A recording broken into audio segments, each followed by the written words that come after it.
You know where we solved most problems in Intercontinental Phuket? In the smoking corner, where the team was standing together having a cigarette and somebody from food and beverage would chat with an engineer and say, hey, this is broken again. And the engineer nobody needed to put anything into the system. The engineer would just come, he would look at it, he would come up with a solution. It's just about bringing people together. As general managers, we love to make our jobs very complicated. We love, because, it makes us more expensive, right?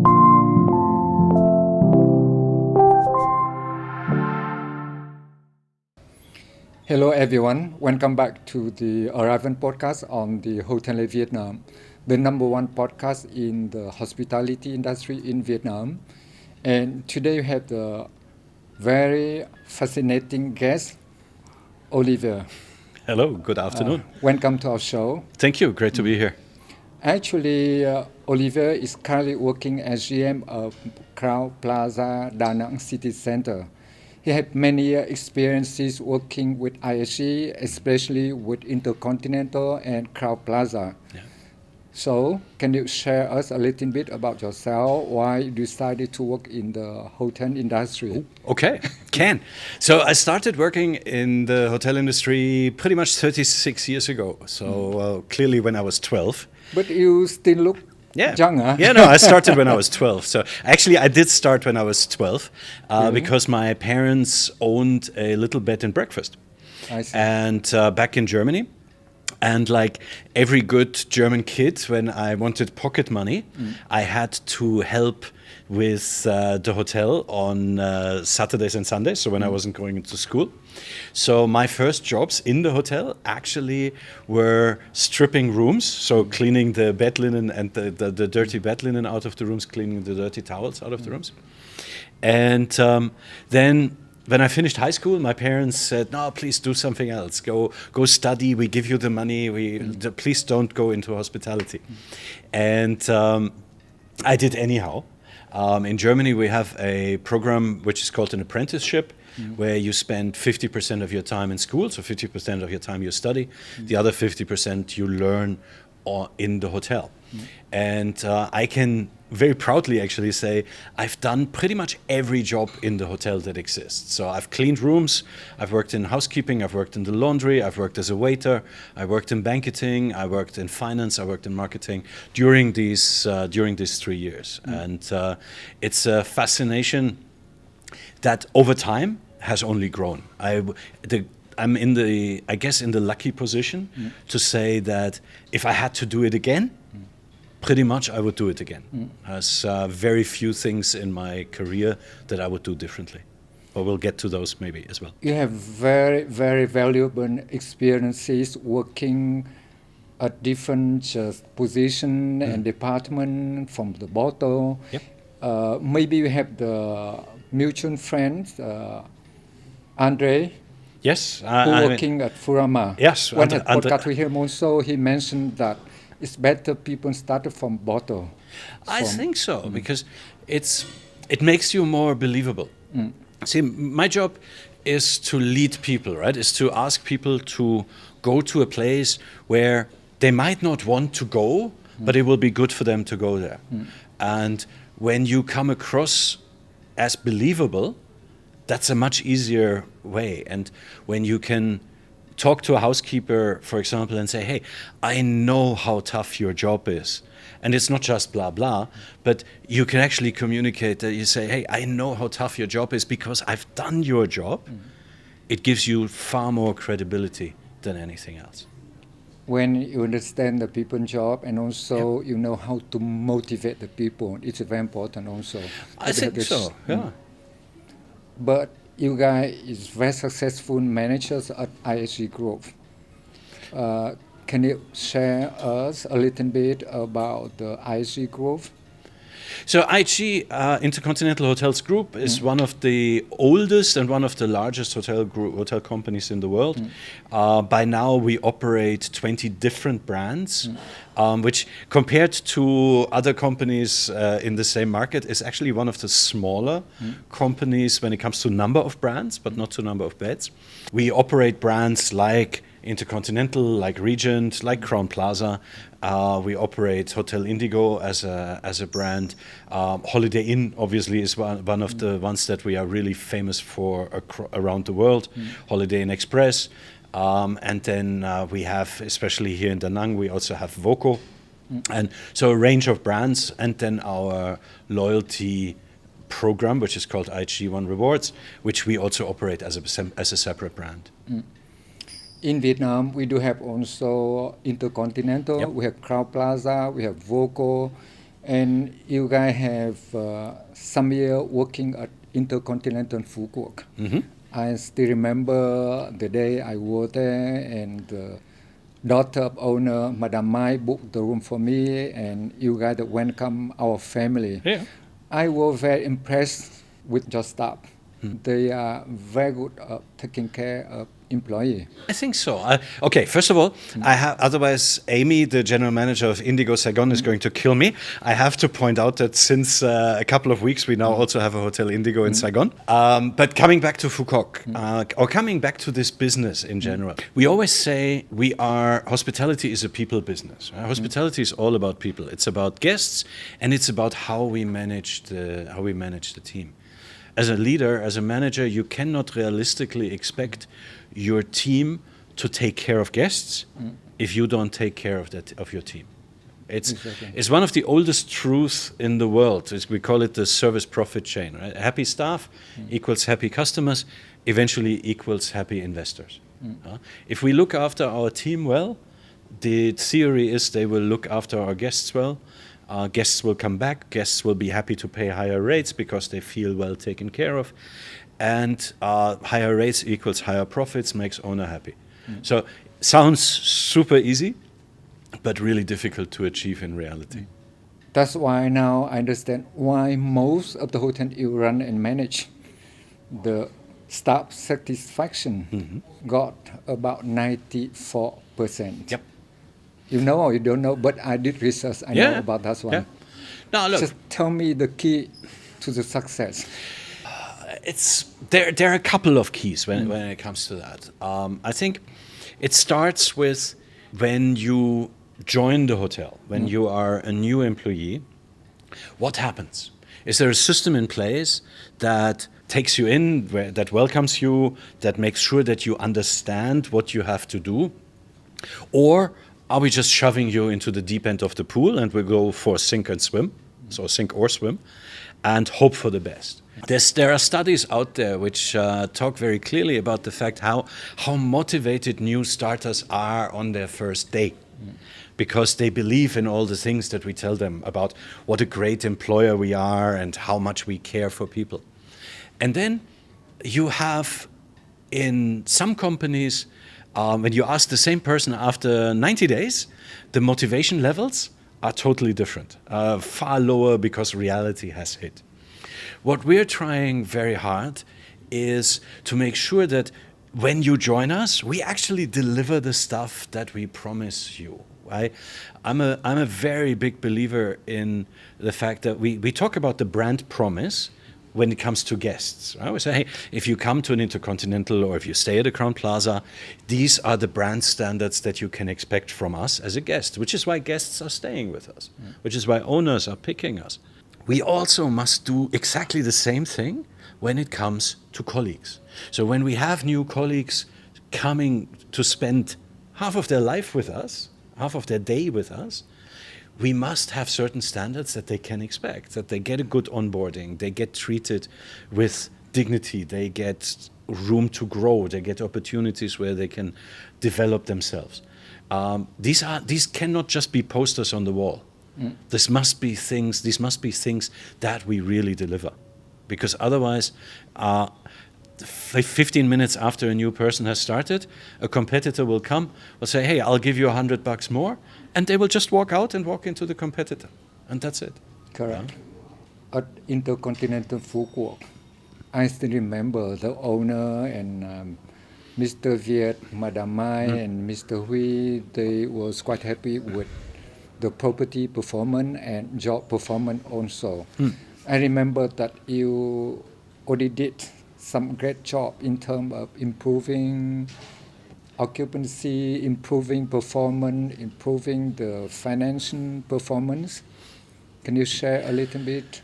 Look, the hotel. This was a different time for Phu Quoc. Now is the time of Phu Quoc, right? When we opened Intercontinental Phu Quoc, the island was still very much at the beginning. There was Quiet. when it came to airlift, it was still very quiet. I remember at some stage we looked at the number of planes arriving from Korea Exactly. to Phu Quoc. Da Nang at the time had about 30 per week.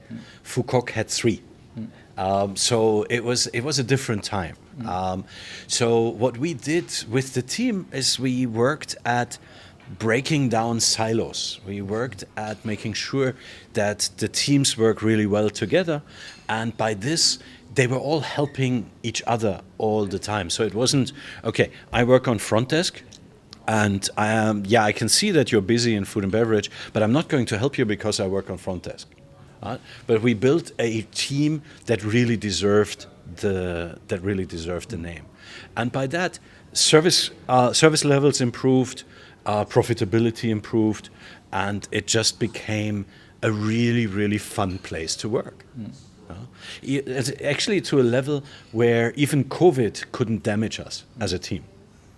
Talking about the COVID, what I want to mention that the owner of the property is great owners. The way they treat the staff, I Yep. remember that it's very good. Look, for me, BIM as a hotel investor is definitely the best Vietnamese owner that I've worked for. And it showed actually during COVID most, because there were other investors out there who just kicked their staff out and said, okay, thank you, you don't have to come tomorrow again. BIM from the beginning said, hey, Oliver, we don't have to fire anybody, but we do have to try and save some money, of course. So we worked with unpaid leave and things like this.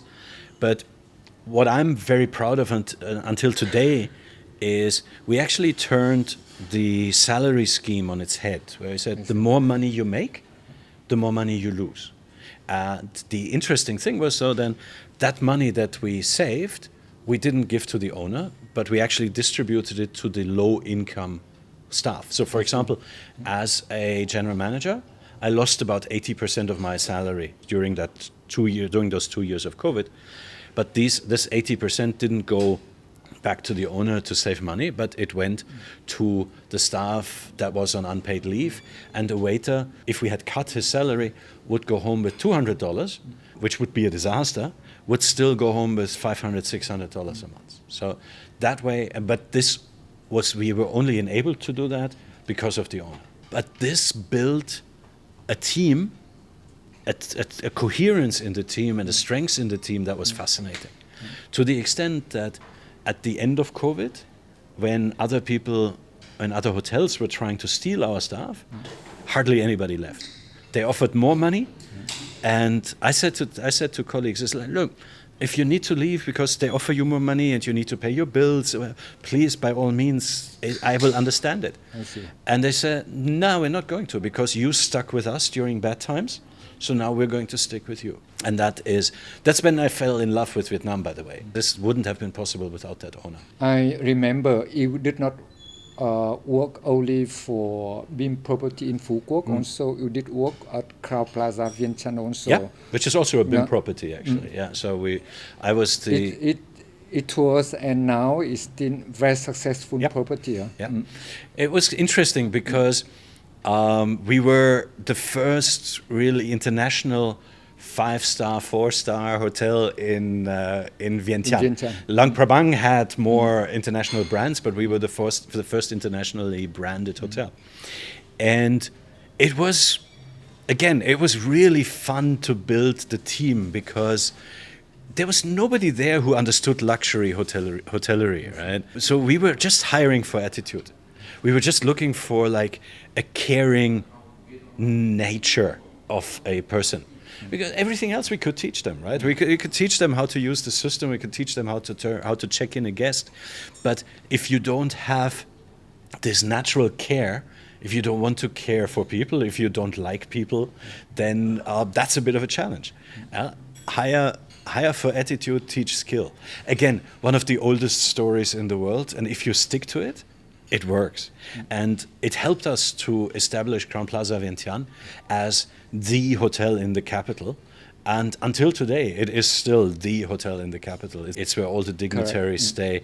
It's a fascinating hotel, and both the two GMs that came after me have taken it to new levels, which is pretty awesome. But I'm very proud of saying, hey, I opened this hotel, because, yeah, I did lay the foundation. I stayed there before, and I still remember that the owner even called and to talk to your leader of the department. Oh, yeah.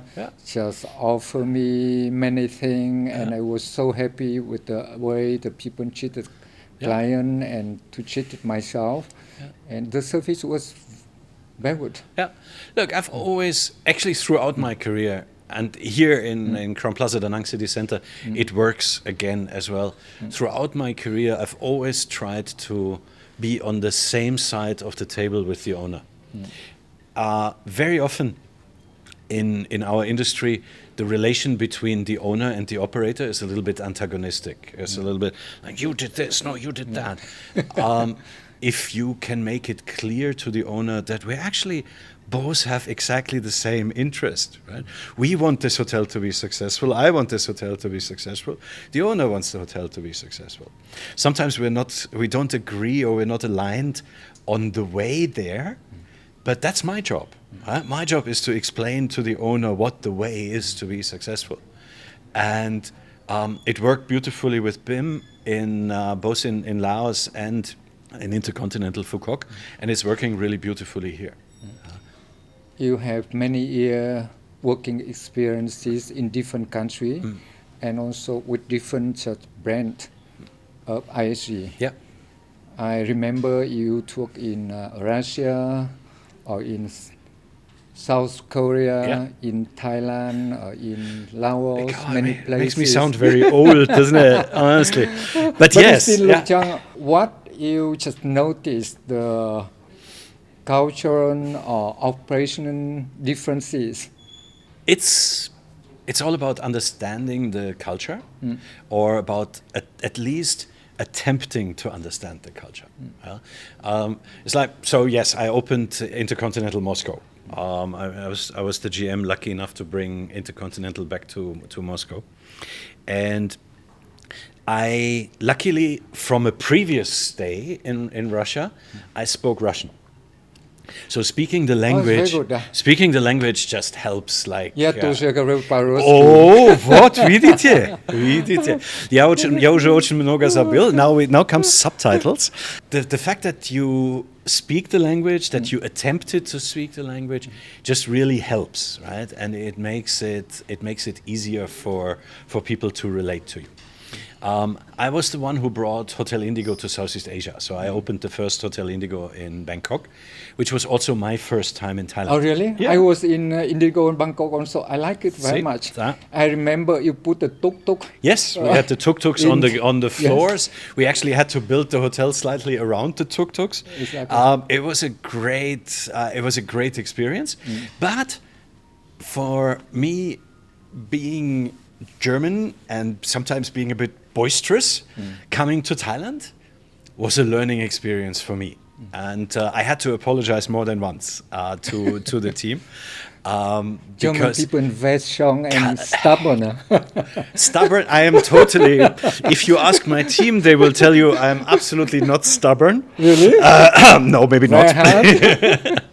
No, so Thailand was different, and then going to Laos. If I hadn't been to Thailand, going to Laos would have been more difficult. So having spent 2 years in Thailand, then moving to Laos, I could kind of build on my understanding of the culture and of the similarities. And so many of the mistakes that I made in Thailand, I didn't make them again in Laos. I made different ones, but that's a different story. We are learning from mistakes. We're only learning from mistakes. Just only don't repeat the same mistake. Correct. Just make new ones. Make the new one. Make new mistakes. Keep learning. And then I moved from Vientiane to Vietnam to Phu Quoc, and again the culture was very, very different. But like I said, Phu Quoc is where I fell in love with Vietnam, and it's why I came back to Vietnam when the opportunity was there. That's why you are here today at Correct. Crowne Plaza, Da Nang City Center. So we are talking about this property. Can you tell us a little bit about the brand of Crowne Plaza? Okay, so this hotel we had probably one of the shortest conversions ever.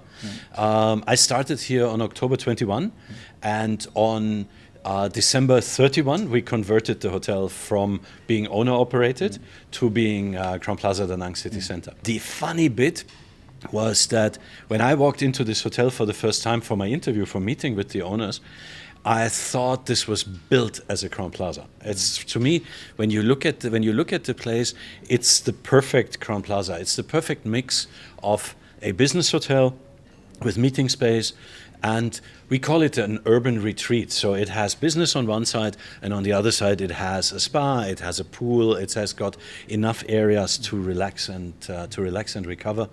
In Crowne Plaza, we deal with what we call the blended traveler, so the today's traveler who mixes business and exploration, business and pleasure.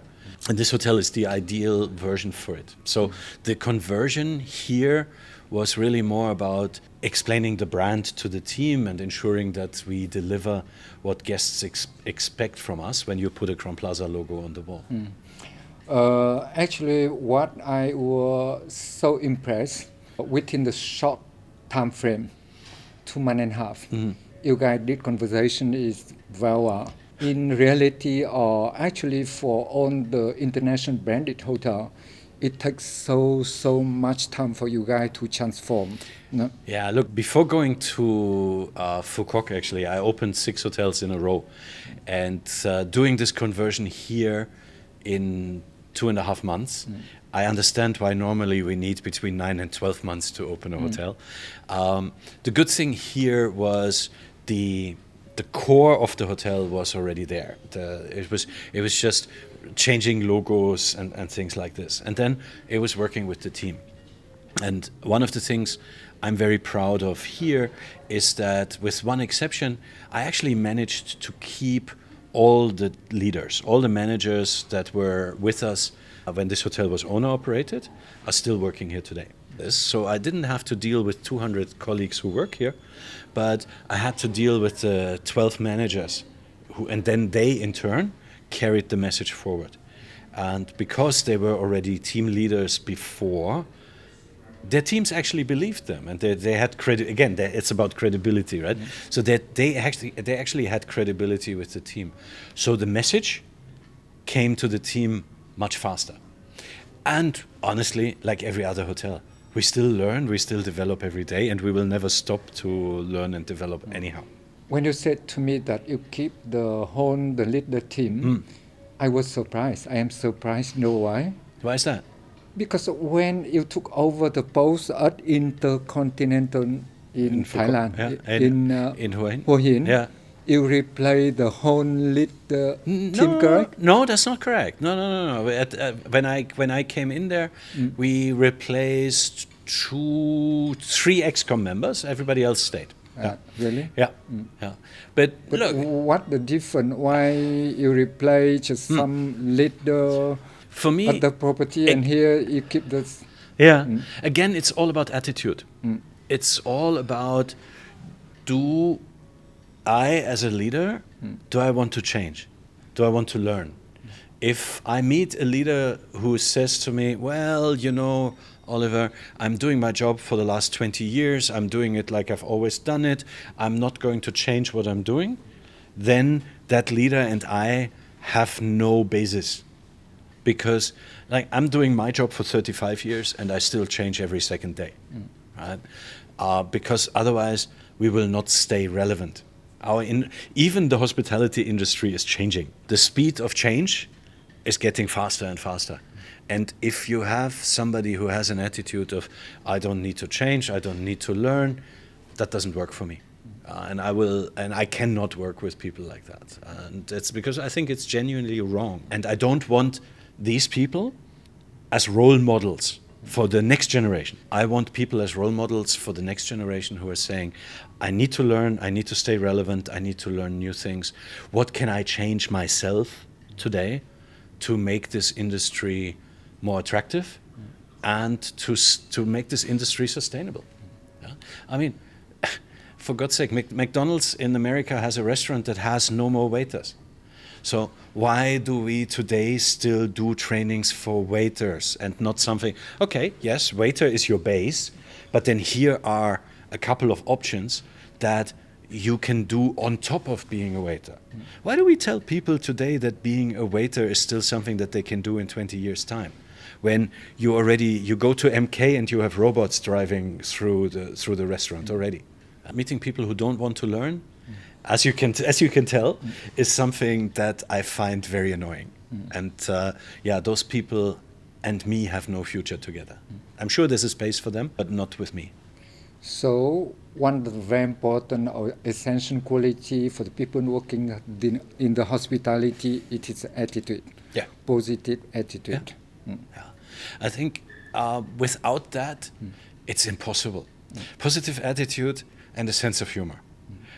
Because I keep saying is one day when I retire, I will either write a book or I'll do a movie of all the things that I've come across in the last 35 or by then hopefully 40 years.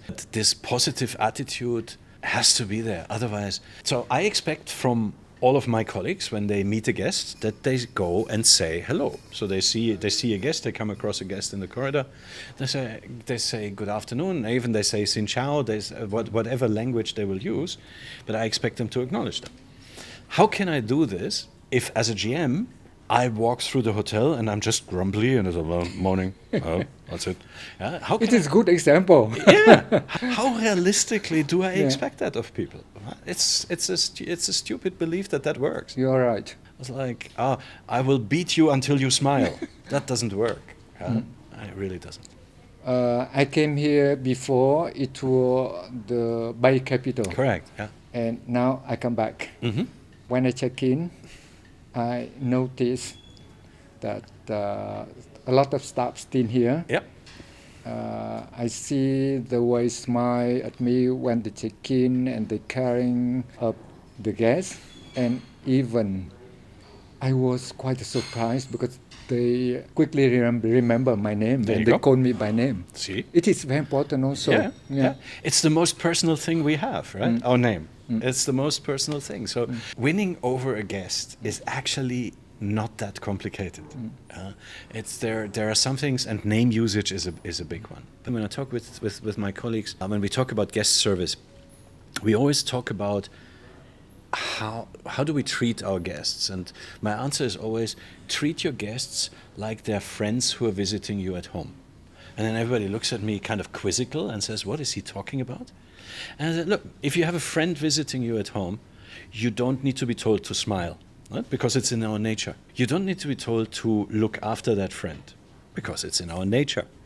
You will not send your friend to a tourist trap when he asks you, listen, what is good about Da Nang? But you will take him to a place that's unique, because that's in our nature. Care is in our nature. Care is who we are as human beings. If you are working in hospitality and you actually enjoy it. Care is in our nature. So it's just about tickling this care out of people and getting people to show it. And getting people to work in an environment that's free of fear. Because one of the things I've seen very often as well is that colleagues will not do certain things because they're scared. Oh, if I do this, if I look after the guest, if I give the guest something for free, just to make the guest happy, can I really do this? Will somebody come later on to punish me for it? What if I make a mistake? One of my jobs, in my understanding, is to create an environment that's free of this fear, where when people make mistakes, I make mistakes. Again, we learn from it. We learn from mistakes. You make the same mistake 3 times, different story. But It's like, hey, you did this with a guest. What could you have done differently? Let's have a conversation about this, but let's not be scared, right? And this is then, especially when it comes to departments, like we don't call finance. We don't call finance controlling. We call finance and business support, because Very good. finance is I there like it. to support the business, Exactly. not to control. So it's all about the environment that you create, and good or bad, the environment stands or falls with the general manager. You made me to remember the case. I had also podcast with Miss Han, who is financial manager at BIM Group now. I And remember her. Yeah. she told me that when she worked at Intercontinental Westlake Hanoi, and also GM advised her that she had to go down to front desk to talk to the guests and to support the front office team, and she need to entertain and to interact with the guests to understand what's the difficulties, how she and financial people can support the operation team. Yeah. Exactly. Just And that's it. Then because, give you an example on this, right? So normally food and beverage will come to finance and will say, look, I need casuals because it's very busy. Finance, in their nature, will say, oh, you don't need so many people. But why do you need so many people? You're just lazy. And then now this example that you just brought with Ms. Han, when she was helping in the operation, she would have gained an understanding of why do people need these casuals? Why do they need this support? The other thing, which is something that I've loved in my career as well, many years ago, I was director of food and beverage at Intercontinental Frankfurt. And we had a new hotel manager, so the number 2. And this hotel manager started to ask the weirdest questions. Initially, when I listened to him, I was like, what's wrong with you? Why are you asking this question? And then I walked away, thought about the question, and thought, wow, I've never seen it through his eyes. I've never seen it from his perspective. And this is where change happens. Right? And this is the same thing with Ms. Han, I guess. Right? She will have been in the operation. She will have seen things, and she will have understood the F&B manager a little bit better. But maybe she also asked questions. Yes. And said, hey, what if we did this differently? Or, I have seen that you're doing this report manually. There's a button in the system that you can push, and everything will be done within 30 seconds instead of you spending 30 minutes. Exactly. So it's all about coming together. On this note, as again, one of my favorite stories, where we solved most problems in Intercontinental Phuket? In the smoking corner. Where the team was standing together having a cigarette, and somebody from food and beverage would chat with an engineer and say, hey, this is broken again. And the engineer nobody needed to put anything into the system. The engineer would just come, he would look at it, he would come up with a solution. It's just about bringing people together. As general managers, we love to make our jobs very complicated. We love, because it makes us more expensive, right? If we make it sound more complicated, it's like putting truffle on food. It's like it makes it more expensive. It doesn't make it better. In the end, our job is to create the environment for people to be their best, to be the best version of themselves. And that's why I love this job, just to see what you can make out of people. I totally agree with you, guys. Yeah. We are talking about Crowd Plaza, Da Nang City Center. It's a chance for you to tell the people about this property, about the product, about services. Okay. All right. So, 283 rooms. Yeah. Ballroom for 300 people. Beautiful swimming pool. Beautiful outdoor swimming pool. We have one restaurant, one bar, which will, together with the rest of the hotel, go into a soft renovation in the middle of the year. The restaurant at the moment, the food is awesome, but the concept of the restaurant is a little bit of everything for everybody. And in a city like Da Nang, that doesn't really work that well. It's kind of like your typical hotel restaurant. So we're going to turn it into a Vietnamese grill. but not fancy and stiff with white tablecloths and snooty waiters, but we're going to turn it into a restaurant that's fun, that has a bit of brasserie style. And that's one. The second one is our lobby lounge. At the moment, it's more of a waiting room than a lobby lounge. We're going to turn it into a coffee shop that transitions into a cocktail bar in the evening, with a DJ, with the music actually really impacting the lobby lounge as well.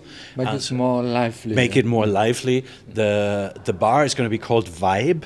Because that's exactly what it's going to be. It's going to be about giving the lobby and the whole sense of arrival when you walk into the hotel, giving it a different vibe. Fantastic service, of course. Great GM. No, fantastic service. We actually, this is again one of the things that I'm proud of, that the team can be very proud of. We have actually one of the highest guest satisfaction scores of IHG hotels in Southeast Asia and Korea, which after 4 months of operation isn't such a bad thing, but comes back on a serious note, comes back to when you checked in, you recognized people recognized you. We haven't had a lot of turnover. And while turnover is healthy, high turnover isn't. It's a lovely place, believe it or not. Of course I would say that, but I guess you can feel it. I really enjoy this place. It's really something where I love to be. You have lovely staff like Ruby, front office manager. She's very active and have very good positive attitude also. Whatever I ask her, she responds is on time. What I like also when I spend the time at the Club Lounge, your Club Lounge manager, Miss Hai Quỳnh.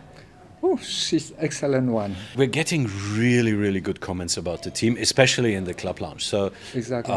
When I walked in here for the first time, this area wasn't operated. To me, this is a Club Lounge that is nicer than in some intercontinental hotels that I've seen. So we turned it on day one, and it's been a guest magnet from day one. The food has received lots of compliments, but the most compliments we get for the team.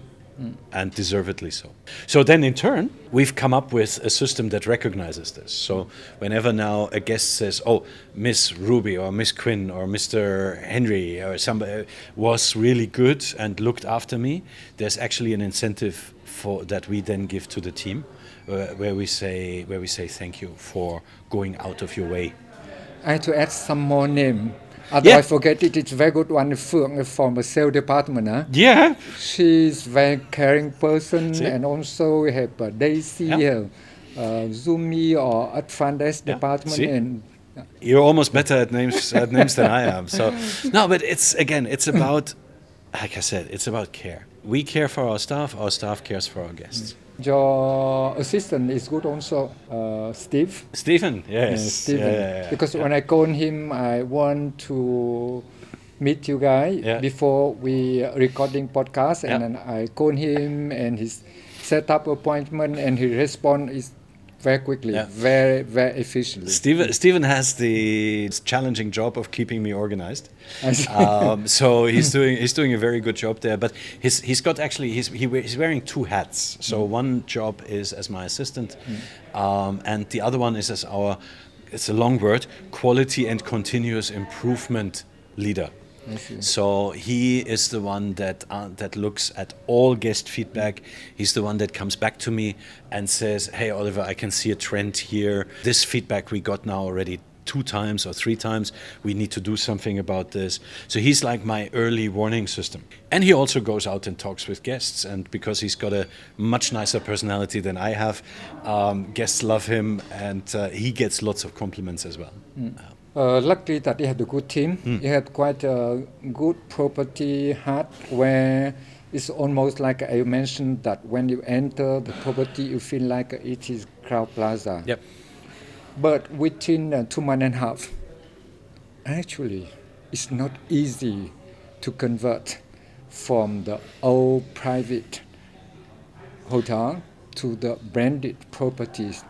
What is challenging for you? What you are facing today? Look, the biggest challenge really was the physical rebranding, where I still have a prize out for anybody, an incentive where I say to everybody, hey, if you find something that has the old logo on it, please bring it to me, I'll give you $5.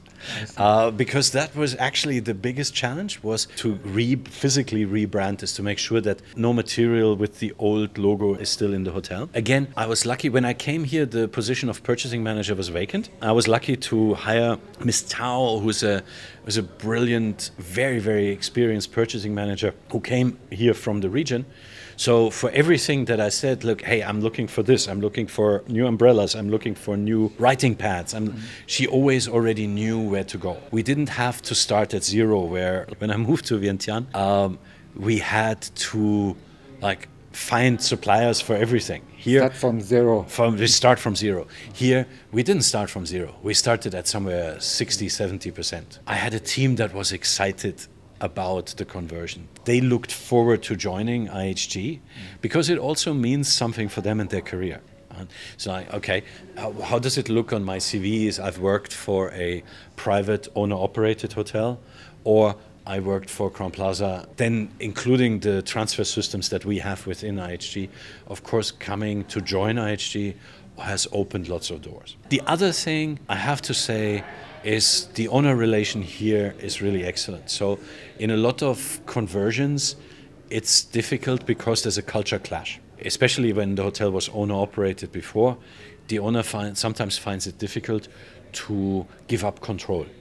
Here, actually, on the day that the hotel rebranded, our owning company representative, in front of everybody, handed the power of attorney over to me. Very good. And said to the team, it's like, look, anything you need now, you go and see Oliver. And the interesting bit, words are easy, right? But the owners have actually lived up to this promise, to this commitment, since day one. And today we're 3 months, 3.5 months down the road, and they're still living up to this commitment. So I think it's a little bit of both. It's the team, it's having the right people, yet again, and it's in the relation and the trust building with the owners. Then you can do this in 2.5 months, and you kind of succeed. What is strategy for Crowne Plaza Da Nang City Center here? So when I came here, the hotel's main business was wholesale, and it was tour groups. There was very limited business levels when it came to meetings and events, when it came to corporate business. Also, when it came to our friends on OTAs, on the Expedias and Booking.coms of this world, the business levels were not so strong. The business relation wasn't that strong. So our focus is a bit of a resegmentation, where we say, look, yeah, we want to keep, of course we want to keep wholesale, and of course we want to keep tour groups. That's our base business, but we do need to venture out into corporate, into meetings and events. We need to venture out into FITs, and we need to bring up rate at the same time as we increase occupancy. So it's finding this balance between occupancy and average rate. The good news is that after about 3 months, we're now, when we started, we were in RGI, we were 5 out of 5. We're now 3 out of 5. So we're already climbing consistently, because I'm not super patient, not at the speed that I would like, but at a realistic speed. So we're going in the right way. We are working in the hospitality, we are dreamer, but we should be realistic also. Yeah, I know. Difficult. But I strongly believe that with branded properties, the performance will be improving in the future, and with your leadership, and the hotel will be in this good shape. Yeah. Look, I think the branded property is a huge part, because with the brand comes a loyalty system, right? And we all know, I'm sure you love to collect points, I love to collect points. So being able to offer loyalty points to guests will draw a totally different crowd.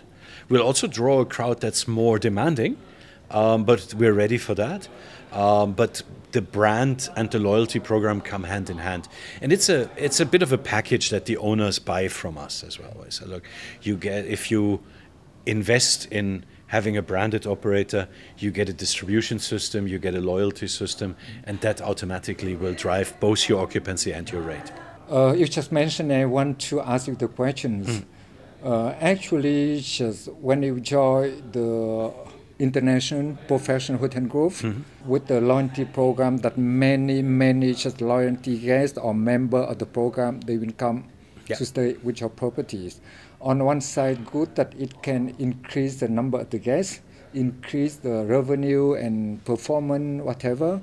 But on the other side, as you mentioned, that also people are very demanding, or people have quite high expectation from the branded Correct. Yeah. property. Look, I think people come in with high expectations because that's what they've experienced in other in other Exactly. Crown Plazas, Yeah. right? So I think there's nothing wrong with that. My job, our job, is to make sure that we at least satisfy these expectations. But there are situations where we deliberately over-deliver, where we want guests to say, oh, look at that. That's actually I great. didn't believe that. Yeah. Oh, that's better than in other hotels, right? Because, of course, what we want, especially in the beginning, is we want positive guest reviews, online reviews in our own satisfaction system, but also on TripAdvisor, on Google. We want positive reviews because those positive reviews help us to drive more business. Yes. In all honesty, when you look at our website and compare our website to the website of one of our competitors, everybody will tell you, oh, we've got nice rooms, we've got good service, we've got a good price value proposition. Everybody will say the same thing. So the only real difference is in guest comments. The only way a new guest, a potential guest, makes up their mind is, okay, loyalty program.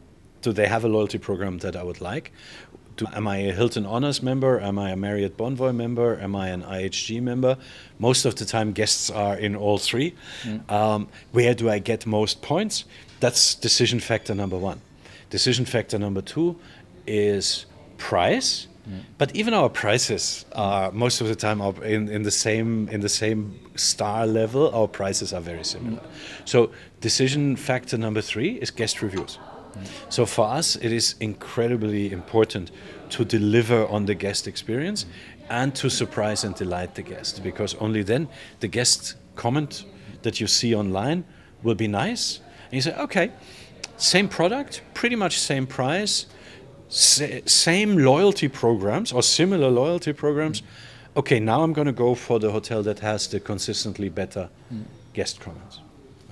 And that's what we're focusing on. I see.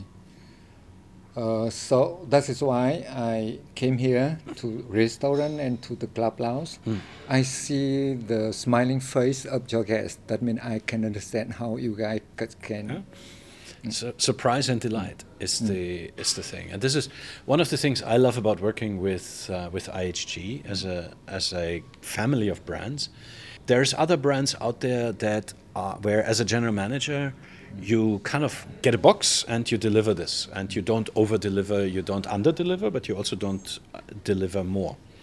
In IHG, in some of our brands, it's not only okay to have your own thoughts, but it's also encouraged to say, okay, what can you do to make your guest journey special? And that's what we're trying to do here. And that's also where we're constantly evolving, and that's where we're constantly trying to get better, hopefully constantly getting better. So in conclusion, talking about Crown Plaza, what is advantage from transferring the private owned property to the branded one? So again, it's the distribution system that comes from joining Crown Plaza. It's better commission rates with OTAs, but mostly it's a structure, it's a systematic way of working, and it is an enormous level of support for owners, but even more so, it's an enormous level of growth support for the team. So we have something, for example, in IHG, we have something we call IHG University. which is an online learning facility that every IHG employee can use. And they have courses that help you with your day-to-day job, but there's also courses there if you want to develop, if you want to become a leader, if you want to take your first steps as a supervisor and so on. So those courses are all there. As an independent owner, you pay fortunes for consultants, you pay fortunes for external trainers. When you join Crowne Plaza, when you join IHG, it comes as part of the package. If you give your team the opportunity to grow, they will stay with you, they will be happier because they don't just work in a dead-end job where they come, they do their 8 or 9 hours and then they go home again, but they have growth opportunities, they learn something new. That makes them much more motivated. With over 30 years working in the hospitality, can you share what were the crises and how you can manage it successfully? Look, I think we talked about COVID already, right? And I think COVID was probably hopefully COVID was the biggest crisis of our lifetime. I really hope so. I don't need anything bigger than that. COVID was a team effort. And I already talked about the way we managed salaries, the way we kept people employed. COVID was a team effort. Other than that, the biggest crises that I had were almost always physical. So I had a fire in a hotel where it was all about having the right systems in place, making sure that you've trained people the right way. I worked in Korea for a while, and unfortunately, when I worked there, I had a suicide in the hotel while I was on duty. Again, it's about systems in a way, but also being human. So the fire was the easier one. All the systems worked. Everybody knew what they had to do because they were properly trained, and there was no damage. There was no damage to any human. There was very limited damage to the property. So that's easy because everything worked. The suicide was a bit of a different story. How do you deal with the person who found the guest that killed herself? How do you, because that was a duty manager who walked into the room. The question that you have to ask yourself is then, so how does this person feel the next time they open the door to a guest room? And how does this person feel? And I think it's just about being human. It's not about being Mr. Bossman with some prefabricated, oh yeah, I really care about you, and then off you go.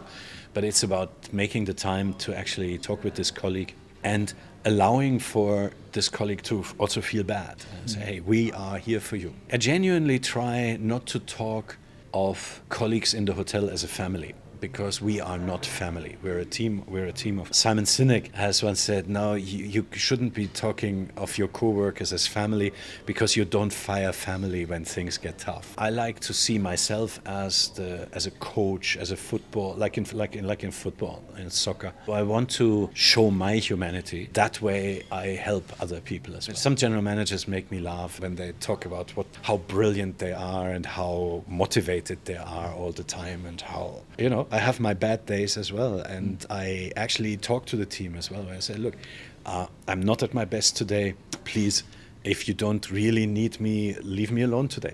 And as long as it's not 7 days a week. Yeah. But it's about showing humanity. That's how do you deal with crisis as well, showing your own humanity as well. I agree with you, Guy. Also, I think that good experience and like a lesson for people working in hospitality, how they can know how to handle it in the future, but hopefully this would not happen. No, I don't need it again, honestly. I don't need it again. Just for people to know just how. One of the things I always try to tell myself when the crisis is acute is I always, somewhere in the back of my brain, as I always tell myself, I'm here to win the prize for best leader in a crisis.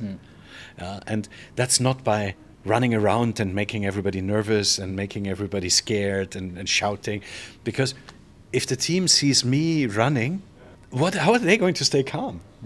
You should be confident. You should know the way how you can control the circumstances or situations. We had a situation. This one still until today makes me laugh. We had a situation in Vientiane actually. We needed to operate the hotel, which was kind of like at 80-90% occupancy. We needed to operate the hotel for 4 days without a computer system. Really? Don't ask why. I'm not going to tell you. I'm not going to tell you why. But we had for 4 days we had no computer system. The funny part about me being a little bit older is I still knew how to run a hotel without a computer system. So I set up the system, and then the younger team that had the energy actually managed to run it for 4 days, and without any guest complaints, without any issues. So that was quite fun. It's about staying calm and just going step by step by step. And at some stage, if you do this job as long as I do, muscle memory does set in. Sometimes it's just, okay, this is what you do. Obviously, you have many year working experiences, but what I like also that you have very solid pre-opening experiences in sick property and now conversion also. You want to tell the people just about the pre-opening experiences or conversion, what is the key element or how can make it successful? So, it's quite funny because I sometimes I try to keep this a secret, not anymore after this podcast. I actually find it almost easier to open a hotel Really? than to operate a running hotel. I see.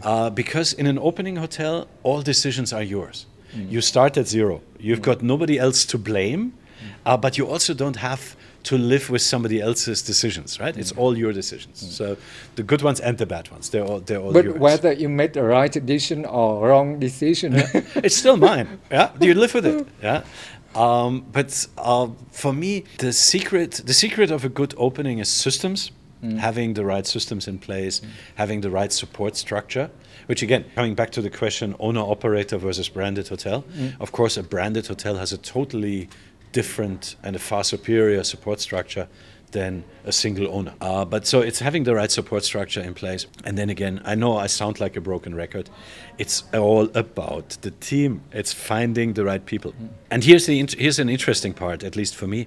In my first 2 openings, I got into big trouble because I decided, like, for example, when it came to food and beverage or when it came to executive chef, I thought, I can work with somebody a little bit more junior because my background is food and beverage. So I can work with somebody a little bit more junior. I can help them. So no worries. I don't need this experienced person. And both times it came back to haunt me. Both times those were exactly the departments where we were in trouble. Because as a GM, you don't have the time to be a GM and the food and beverage director. You don't have the time to be a GM and the front office manager. So from opening number 3, I made sure to hire real experts in their field. And my job was just like the conductor of an orchestra, to make sure that things happen at the right time and in the right way. hospitality today change very fast. Yep. We talked about before, but as experienced GM, if you have a right to change, what you would change one thing? Ooh, that's an interesting. It's a big question. That's an interesting question. So, if I have the right to change one thing, I would say I would like 1 day per year where every hotel employee can tell the guest whatever they think. And because sometimes we have to smile at guests who are telling us stuff that really doesn't really make us smile. So I would like 1 day a year, but different every year. On a more serious note, I think for me the one thing to change is really to make sure that every hotel delivers on the promises that we make to our staff. Like I said, right, we talk about teamwork, we talk about room to grow, we talk about opportunities to develop. This cannot just be posters on the wall. This needs to be stuff where we say, this is what we promise you, and here is what we deliver. Because sometimes hoteliers are funny people. We look at each other and we say, God, it's so difficult to find staff. Not realizing that it's actually our own fault that it is so difficult to find staff, because we allow environments to be created that nobody wants to work in. I had an interesting conversation with a couple of general managers, not within IHG, but with a couple of general managers here in Da Nang. And I actually asked the question, would you like your kids to work in this industry? Very interesting question. Yeah. Would you like your kids to work in this industry? And out of the like 5 or 6 people, very few people said yes. How scary is that? How scary is it that the GMs who are in charge of creating the culture in the hotel say, nah, I want something better for my kids. And then at the same time, we're saying, oh, it's really difficult. Why can we not find staff? Not a surprise. It's not a surprise. Because far too often we're paying lip service to the stuff that people actually expect of us. And it's, again, I find it ironic that we used to complain about millennials. Now the millennials are complaining about Gen Z.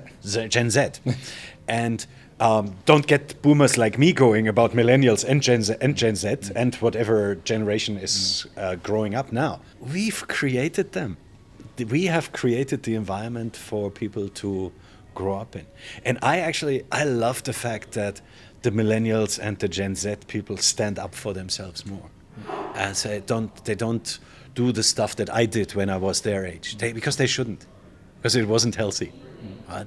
And I think, for me, this constant change that happens in the hospitality industry is a really good thing. And we need to listen more. We need to listen more, and we shouldn't be, like I said, we shouldn't be so surprised that it's difficult to find staff in the environment that we create. But to my knowledge and to my understanding, why a lot of GM didn't and don't want their children to follow the hospitality, because working in the hospitality is quite hard also. Sometimes on holiday, people going on holiday and relax, enjoy, and you guys have to work. Yeah.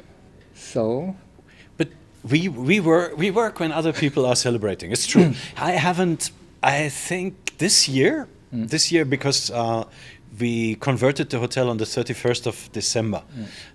This year was one of the very few years throughout my career where I was home for Christmas.